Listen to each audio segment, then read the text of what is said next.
চারিদিকে জাল বেঁধেছে ওয়াকাত শয়তান। এই শয়তান আপনাকে আমাকে আমাদের ঈমানের আমল নষ্ট করার জন্য, আমাদেরকে জাহান্নামে বানানোর জন্য, পথভ্রষ্ট করার জন্য দিনে রাতে সকাল বিকাল সন্ধ্যায় ওটা অবস্থায় বসা অবস্থায় দাঁড়া অবস্থায় চলতে ফিরতে হাঁটতে শুইতে খাইতে সর্বাবস্থায় সে সর্বোচ্চ চেষ্টা চালায়া যাবে কিভাবে আপনাকে বেখতি করা যায়, কিভাবে আপনাকে গোলামান্তরিত করা যায়, কিভাবে আপনাকে নাফরমান বানানো যায়, কিভাবে আপনাকে জান্নাতের রাস্তা থেকে বিমুখ করা যায়, কিভাবে আপনাকে জাহান্নামে বানানো যায়, সেই চেষ্টা সে চালায়া যাবে।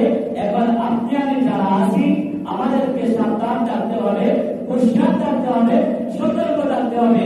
না হয় ঈমানও যাবে, আমলও যাবে, দুনিয়াও যাবে, আখিরাতও যাবে, জাহান্নামে যাওয়া লাগবে, জান্নাত হাতছাড়া করতে হবে। আল্লাহ তাআলা আমাদের সবাইকে দুনিয়ার ধোঁকা থেকে, দুনিয়ার মহব্বত থেকে